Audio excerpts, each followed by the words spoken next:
किष्किंधा कांड श्री राम के जीवन में आशा और विश्वास का अध्याय था। हमने देखा कैसे राम ने अधर्म के मार्ग पर चले बाली का वध कर सुग्रीव को उनके सिंहासन और पत्नी से मिलाया और कैसे अग्नि को साक्षी मानकर मित्रता की प्रतिज्ञा की गई। जब सुख में डूबे सुग्रीव ने अपनी प्रतिज्ञा भुला दी तो लक्ष्मण का क्रोध भड़का, परंतु तारा के विवेक और सुग्रीव के पश्चाताप ने इस गठबंधन को टूटने से बचा लिया। सुग्रीव ने अपनी विशाल वानर सेना को चारों दिशाओं में भेजकर अपने मित्र धर्म को सिद्ध किया। सबसे महत्वपूर्ण क्षण, श्री राम ने अपने सबसे विश्वसनीय सेवक हनुमान को अपनी मुद्रिका सौंपी। ये मुहर थी राम के अटूट विश्वास की। लेकिन एक माह की समय सीमा समाप्त हुई और पूर्व, उत्तर और पश्चिम के दल निराश लौटे। दक्षिण के दल को एक मायावी गुफा में धोखा दिया और समय सीमा पार हो गई। निराशा और मृत्यु के संकल्प के बीच पक्षीराज संपाति आए। जटायु के बलिदान से प्रेरित संपाति ने अपनी दिव्य दृष्टि से लंका का निश्चित ठिकाना बताया और राम के कार्य में सहायता कर स्वयं शाप मुक्त हुए। अब लक्ष्य स्पष्ट था, 100 योजन का अथाह सागर। जब सभी ने अपनी असमर्थता जताई तो जांबवान ने हनुमान को उनके जन्म और पराक्रम की कथा सुनाई और तब हनुमान की विस्मृत शक्तियां जागृत हुईं। उन्होंने अपने दैवीय स्वरूप को धारण कर लंका के लिए सागर लंघन का महासंकल्प लिया।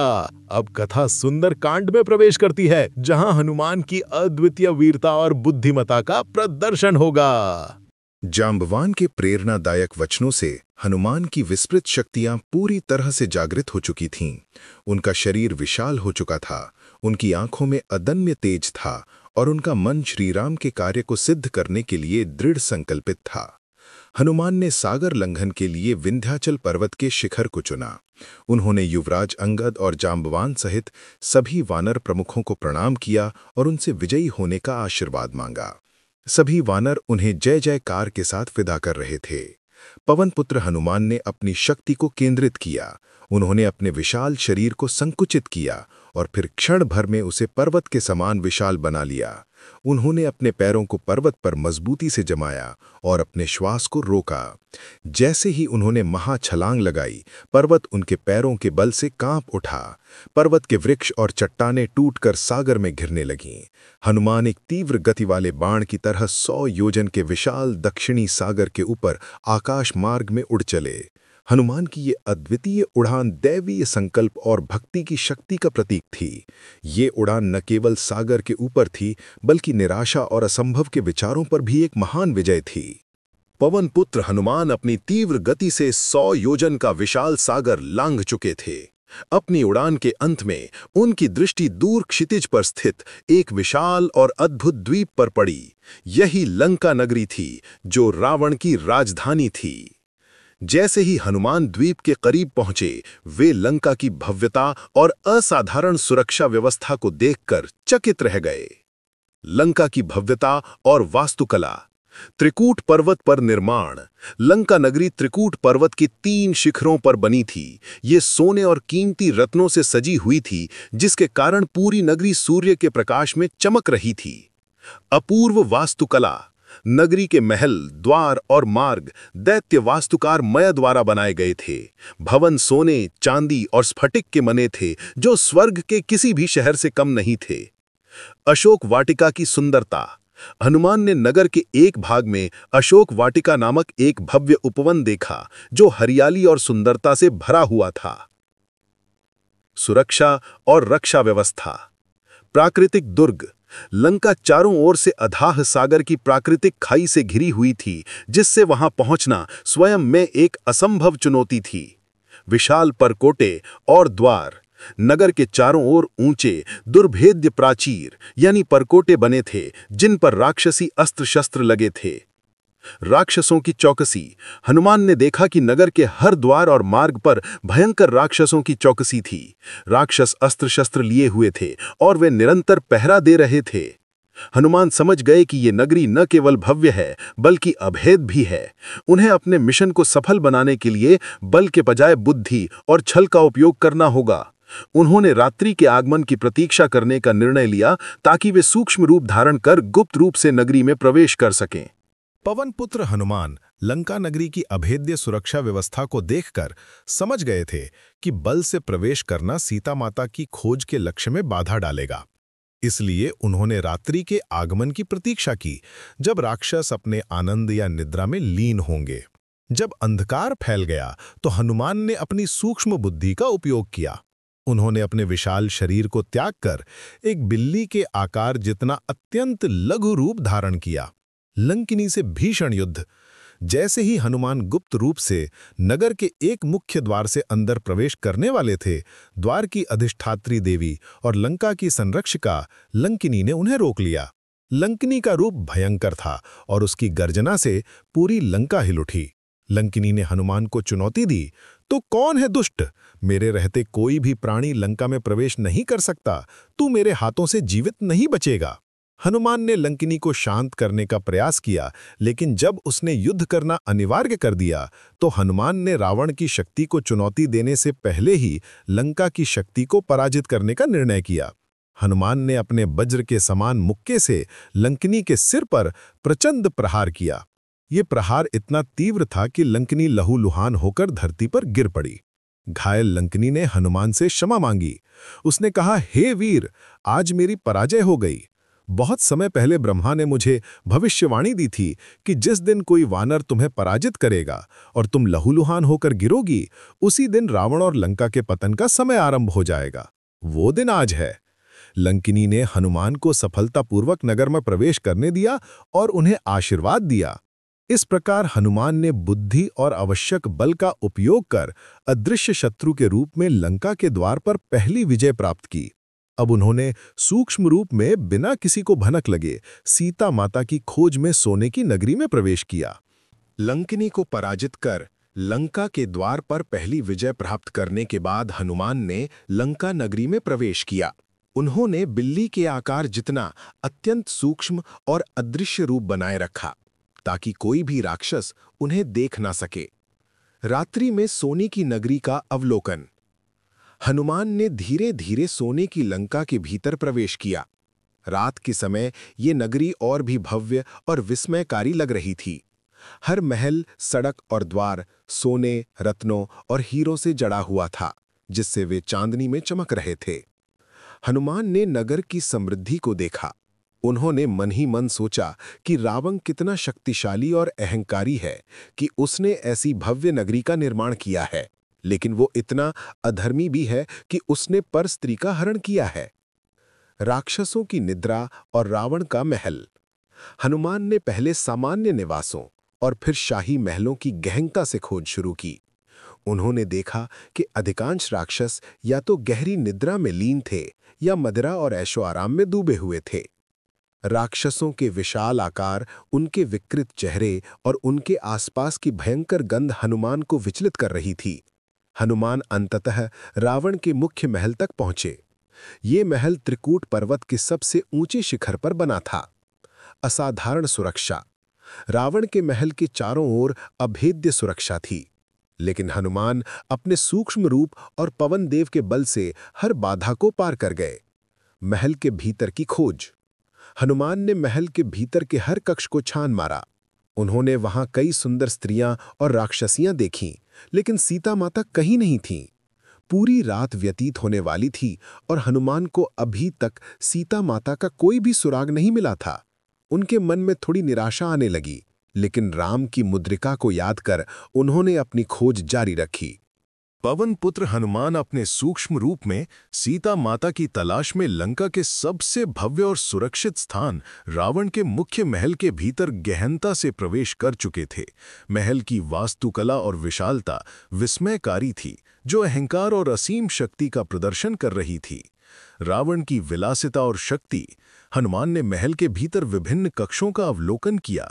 उन्होंने देखा कि ये महल केवल एक निवास नहीं, बल्कि रावण की अपार धन संपदा और विजय का प्रतीक था। पुष्पक विमान। हनुमान ने महल के एक भाग में पुष्पक विमान को देखा। यह विमान इतना विशाल और अलौकिक था कि हनुमान समझ गए कि रावण ने इसी का उपयोग सीता माता के हरण के लिए किया होगा। मदिरा और ऐशो आराम। महल के कई कक्षों में राक्षस और राक्षसियां गहरी निद्रा में लीन थे, जो अत्यधिक मदिरा और विषय वासना में डूबे हुए थे। सोने, चांदी और रत्नों के ढेर हर जगह बिखरे हुए थे। रावण की निद्रा। हनुमान अंततः रावण के शयन कक्ष तक पहुंचे। वहां उन्होंने रावण को सोते हुए देखा। विशाल काय रूप, रावण का शरीर विशाल और बलवान था, जो उसकी अदम्य शक्ति को दर्शाता था। उसके 10 सिर और 20 भुजाएं थीं, जो उसकी क्रूरता और प्रभुत्व का प्रतीक थीं। पत्नियों से घिरा, रावण कई सुंदर राक्षसियों और अन्य स्त्रियों से घिरा हुआ था, जो उसकी पत्नियां और दासियां थीं। हनुमान ने हर स्त्री के चेहरे को ध्यान से देखा। उन्हें लगा कि रावण के बगल में लेटी एक स्त्री अत्यंत सुंदर और तेजस्वी है, और एक क्षण के लिए उन्हें भ्रम हुआ कि कहीं यही सीता माता तो नहीं है। भ्रम और निराशा। हनुमान ने तुरंत अपने मन को शांत किया। उन्होंने सोचा, सीता माता राम के वियोग में दुखी होंगी और क्रोध तथा पवित्रता से भरी होंगी। वो कभी भी किसी परपुरुष के साथ, विशेषकर रावण के साथ, इतनी विलासिता में नहीं सो सकती। ये विचार आते ही हनुमान की थोड़ी सी आशा भी निराशा में बदल गई। उन्होंने महसूस किया कि रावण ने सीता माता को इस विशाल महल में कहीं नहीं छिपाया है। अब उनके पास केवल एक ही जगह बची थी, महल के बाहर का वो सुंदर उपवन जिसे उन्होंने दूर से देखा था। पवन पुत्र हनुमान रावण के शयन कक्ष में सीता माता को ना पाकर अब महल के अन्य विशाल और महत्वपूर्ण कक्षों की ओर बढ़े। उन्हें यह सुनिश्चित करना था कि सीता माता महल के भीतर कहीं भी गुप्त रूप से बंधी ना हो। विलासिता और वैभव का प्रदर्शन। हनुमान ने सूक्ष्म रूप में महल के विभिन्न भागों की गहन खोज की। भोजन और मदिरा कक्ष। उन्होंने भंडार कक्षों को देखा, जो स्वादिष्ट व्यंजनों और मदिरा से भरे हुए थे। राक्षसों की अत्यधिक भोग लिप्सा वहां स्पष्ट दिखाई दे रही थी। विशालकाय राक्षसों के झूठे बर्तन और बिखरी हुई वस्तुएं अधर्म और अराजकता का चित्रण कर रही थीं। शस्त्रागार। हनुमान ने महल के शस्त्रागार का भी अवलोकन किया। वहां पर कई दिव्य और भयंकर अस्त्र शस्त्र रखे हुए थे, जो ये दर्शाते थे कि रावण ने केवल बल से नहीं बल्कि दैवीय उपकरणों से भी शक्ति प्राप्त की थी। नृत्यशालाएं और सभा कक्ष। हनुमान ने वे कक्ष भी देखे जहां रावण और उसके मंत्री आनंद और षड्यंत्र में लीन होते थे। सोने और रत्नों से जड़े ये कक्ष रावण के अहंकार और विनाशकारी शक्ति के प्रतीक थे। निराशा का चरम। हनुमान ने महल के भीतर एक एक कोने को छान मारा, यहां तक कि उन्होंने उन स्थानों को भी देखा जहां कोई मानव स्त्री शायद ही रह सकती थी।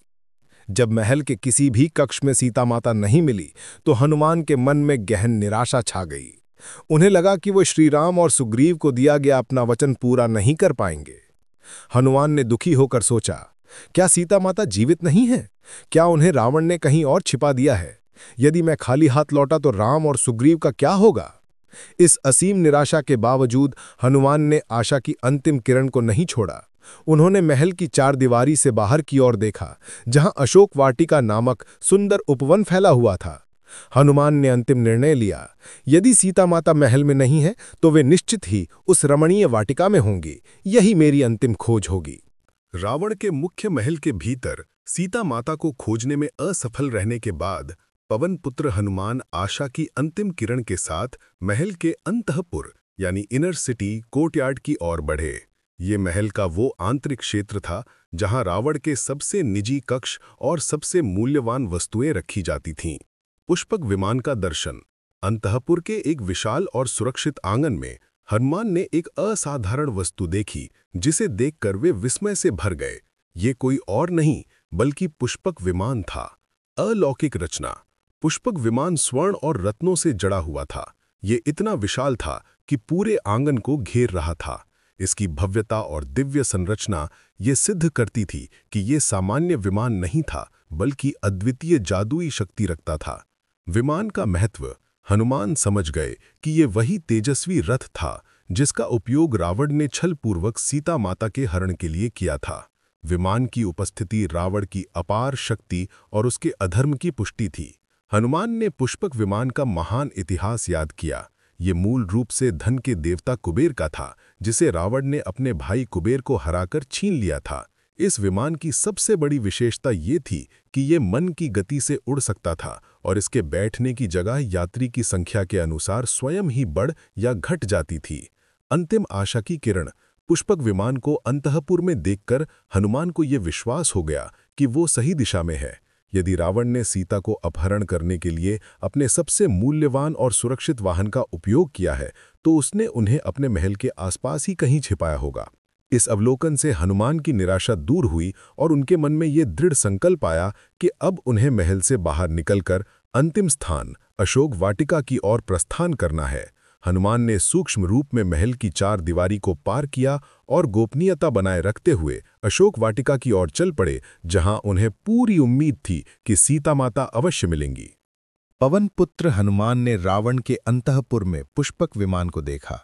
इसकी भव्यता और अलौकिक संरचना इतनी अधिक थी कि हनुमान कुछ क्षणों के लिए ठहर गए और इस अद्वितीय रचना का विस्तृत अवलोकन किया। विमान के अलौकिक गुण। हनुमान ने मानसिक रूप से पुष्पक विमान के असाधारण गुणों का वर्णन किया, जो इसे ब्रह्मांड के अन्य रथों से अलग करते थे। सोने और रत्नों से निर्मित विमान पूरी तरह से स्वर्ण, कीमती रत्नों और जवाहरात से जड़ा हुआ था। रात के समय भी यह अपनी आंतरिक चमक से प्रकाशित हो रहा था। मन की गति। यह विमान किसी घोड़े या पहिए से नहीं चलता था, यह अपने स्वामी के मन की गति से उड़ सकता था। यह इच्छा शक्ति के अधीन था। आकार परिवर्तन। विमान की सबसे अद्भुत विशेषता यह थी कि यह इसमें बैठने वाले यात्रियों की संख्या के अनुसार अपना आकार स्वयं बढ़ा या घटा सकता था।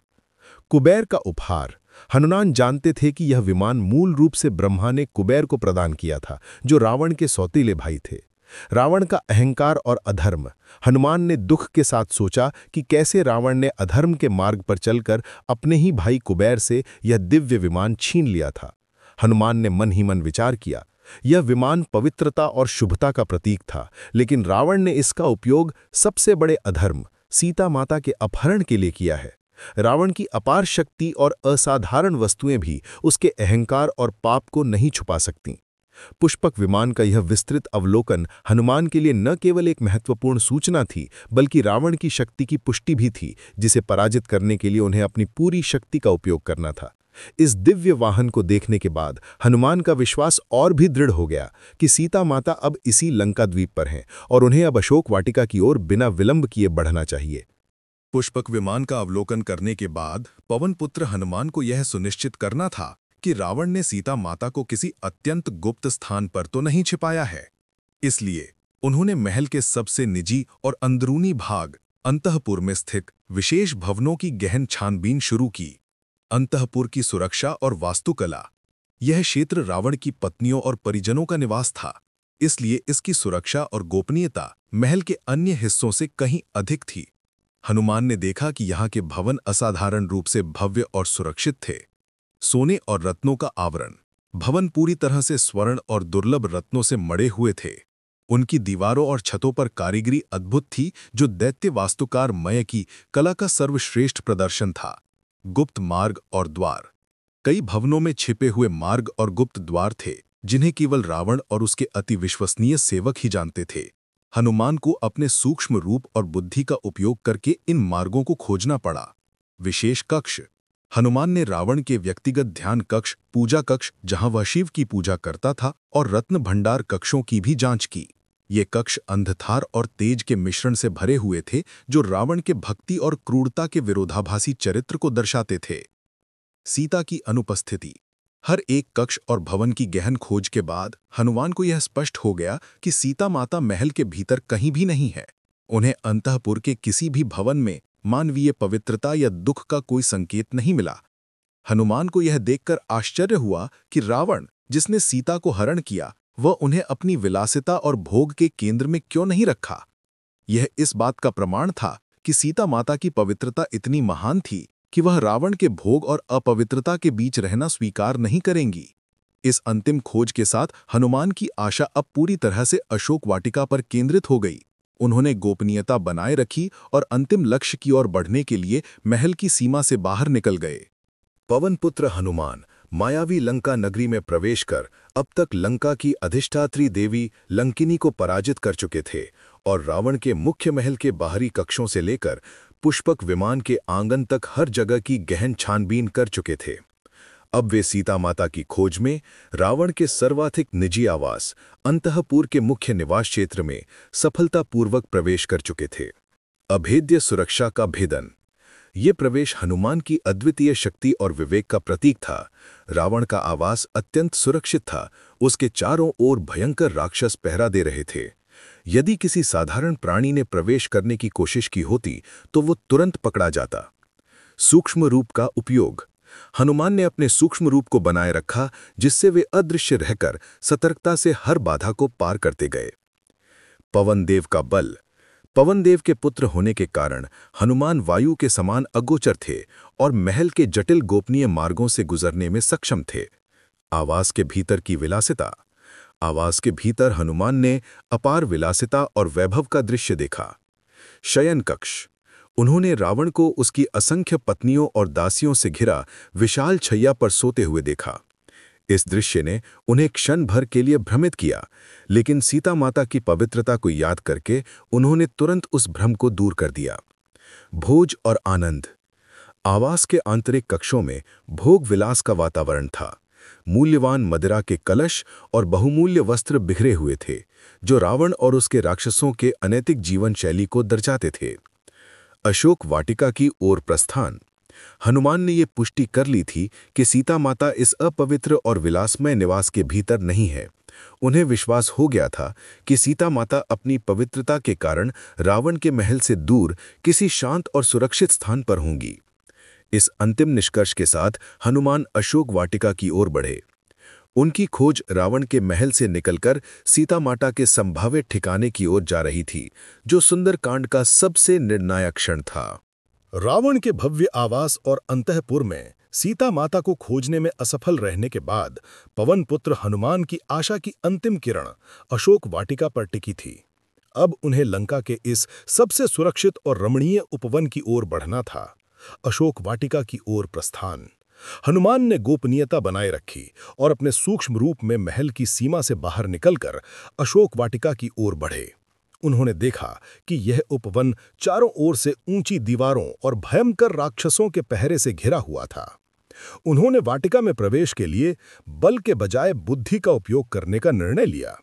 उन्होंने एक विशाल वृक्ष के घने पत्तों में छिपकर अवलोकन किया। निराशा और आत्मसंदेह। इस बिंदु पर सीता माता को न खोज पाने की निराशा एक बार फिर हनुमान को घेरने लगी। उन्होंने मन ही मन राम को याद किया और अपनी असफलता पर विचार किया कि यदि मैं सीता माता को नहीं खोज पाया तो सुग्रीव को क्या उत्तर दूंगा? श्री राम का दुख कैसे कम होगा? क्या सीता माता वास्तव में जीवित हैं? क्या रावण ने उन्हें किसी अदृश्य स्थान पर छिपा दिया है? इस मानसिक द्वंद्व के बावजूद हनुमान ने तुरंत आत्मविश्वास वापस पाया। उन्होंने राम की मुद्रिका को याद किया, जो उनके पास प्रमाण के रूप में थी। अंतिम संकल्प। हनुमान ने अपनी निराशा को त्याग कर अंतिम संकल्प लिया। मैं बिना किसी फल के वापस नहीं लौटूंगा। मैं इस पूरी लंका को छान मारूंगा। यदि सीता माता यहां नहीं मिली तो मैं लंका को तहस नहस कर दूंगा या रावण को ही पकड़ कर ले जाऊंगा, लेकिन मैं सीता का सुराग लिए बिना राम के पास नहीं जाऊंगा। इस दृढ़ निश्चय के साथ हनुमान ने सूक्ष्म रूप में वाटिका के सबसे ऊंचे वृक्षों की घनी शाखाओं में प्रवेश किया, ताकि वे वहां की हर गतिविधि पर गुप्त रूप से नजर रख सकें। उनका हृदय आशा और उत्साह से भर उठा, क्योंकि अशोक वाटिका ही उनकी अंतिम आशा थी। पवन पुत्र हनुमान रावण के विशाल महल को पूरी तरह से छान मारने के बाद अशोक वाटिका के बाहरी हिस्से में एक वृक्ष के घने पत्तों में सूक्ष्म रूप में छिपे थे। अब तक की असामान्य असफलता ने उन्हें गहन निराशा से भर दिया था। असीम दुख और आत्मनिंदा। हनुमान अपने मिशन की असफलता की संभावना से अत्यंत दुखी थे। उन्होंने स्वयं को दोष देना शुरू कर दिया। मैं पवन देव का पुत्र होकर भी 100 योजन का सागर पार कराया, लेकिन अपने स्वामी की पत्नी का पता नहीं लगा सका। मेरा ये बल किस काम का? यदि सीता माता जीवित नहीं है या उन्हें रावण ने कहीं और छिपा दिया है, तो मुझे राम के पास खाली हाथ नहीं लौटना चाहिए। उन्होंने सोचा कि यदि वह बिना सूचना के लौटे तो राम का दुख असहनीय हो जाएगा और उनके मित्र सुग्रीव तथा वानर सेना भी निराश हो जाएगी। हनुमान ने यहां तक विचार किया कि उन्हें आत्महत्या कर लेनी चाहिए और आमरण अनशन पर बैठ जाना चाहिए, ठीक वैसे ही जैसे उनके वानर साथियों ने सागर तट पर किया था। उन्हें लगा कि कर्तव्य पूरा न कर पाने से बेहतर है प्राण त्याग देना। धर्म और आशा का स्मरण। यह गहन मानसिक द्वंद्व हनुमान की निष्ठा और पवित्रता को दर्शाता है। लेकिन हनुमान ने शीघ्र ही अपने मन को शांत किया। वो बुद्धिमान थे और धर्म को जानने वाले थे। उन्होंने सोचा कि आत्महत्या करना पाप है और वीर धर्म के विरुद्ध है। मुझे आशा नहीं खोनी चाहिए। मैंने अभी तक अशोक वाटिका की ठीक से खोज नहीं की है। जब तक मैं सीता माता के अस्तित्व के बारे में निश्चित रूप से नहीं जान लेता हूं, तब तक मुझे खोज जारी रखनी चाहिए।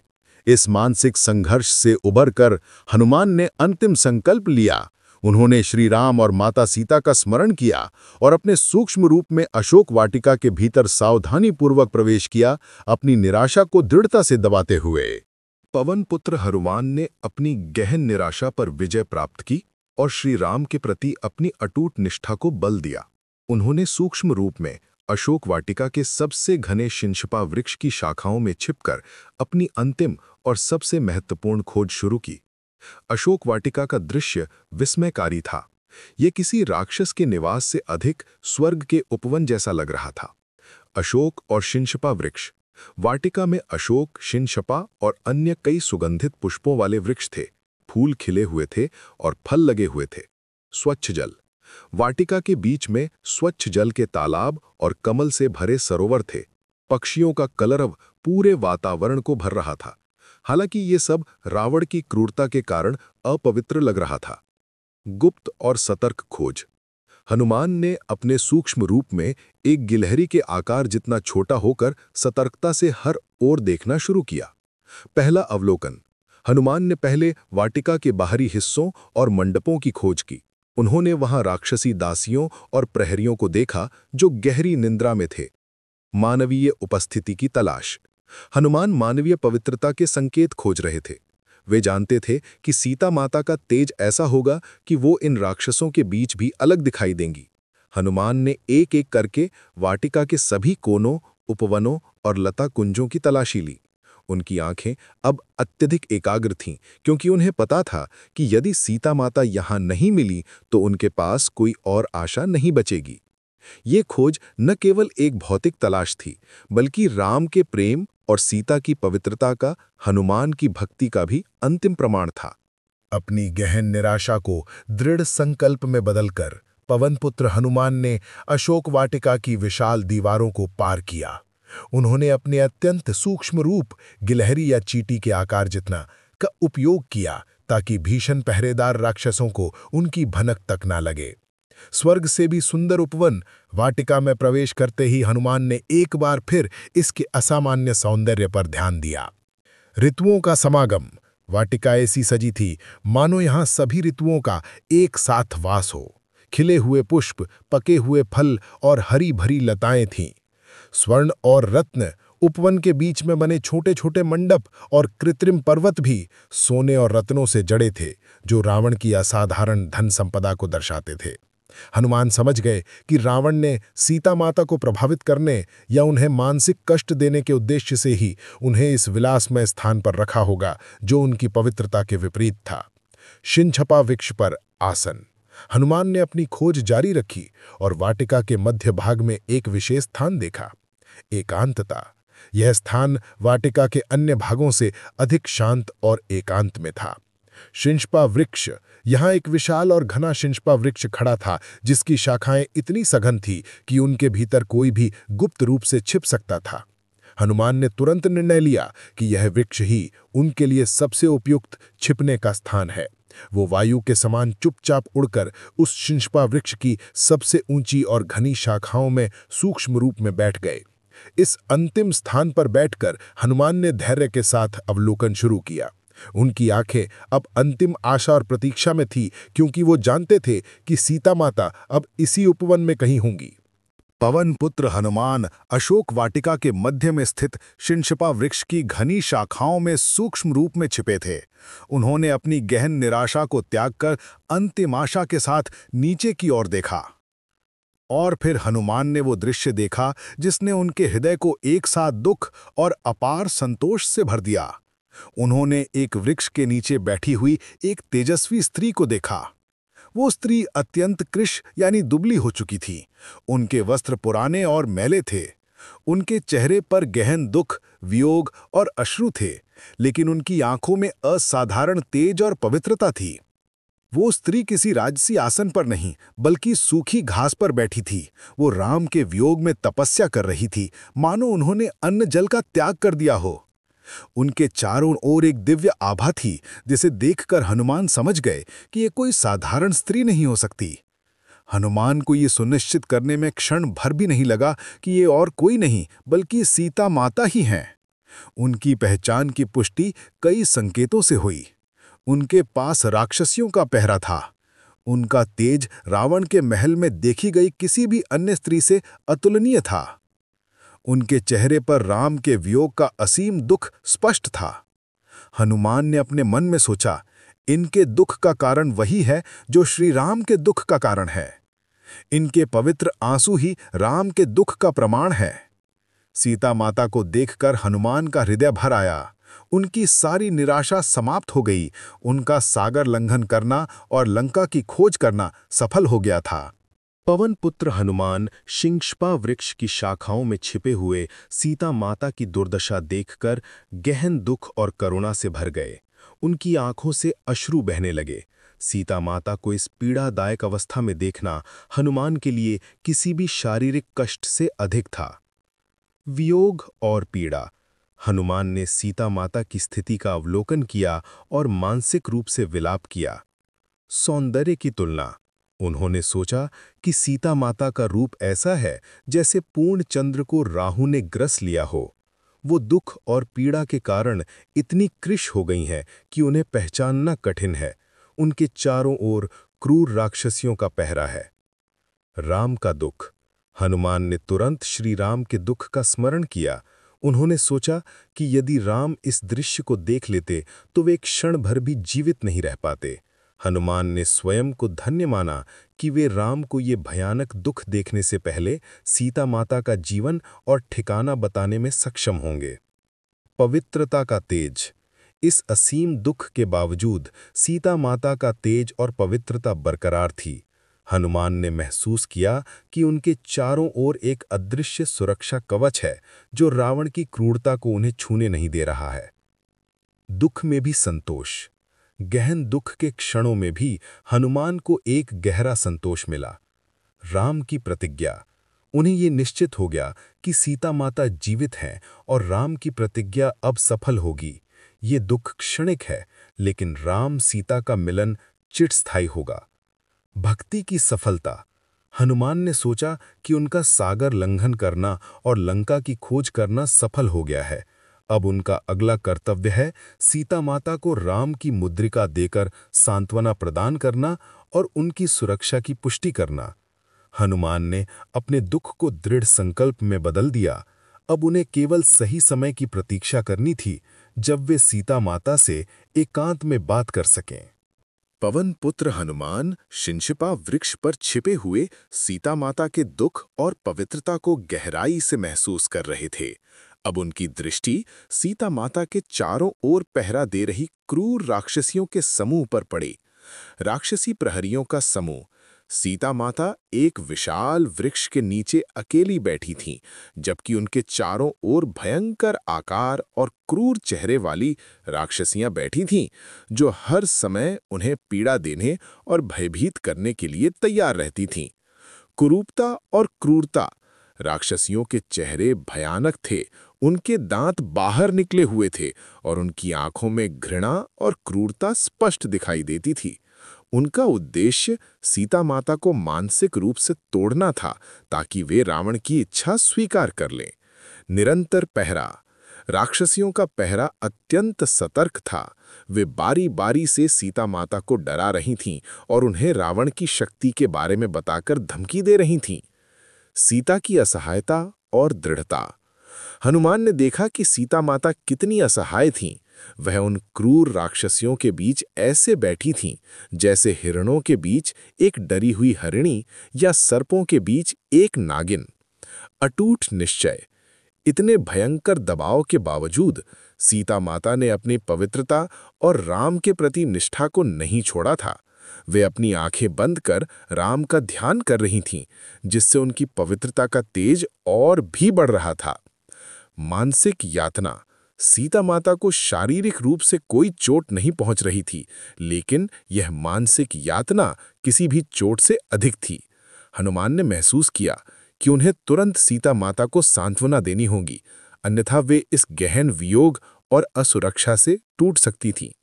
हनुमान समझ गए कि उन्हें सीता माता से बात करने के लिए सही समय की प्रतीक्षा करनी होगी, जब ये राक्षसियां अंधेरे या निद्रा में लीन हों, क्योंकि राक्षसों की उपस्थिति में बात करना बहुत खतरनाक हो सकता था।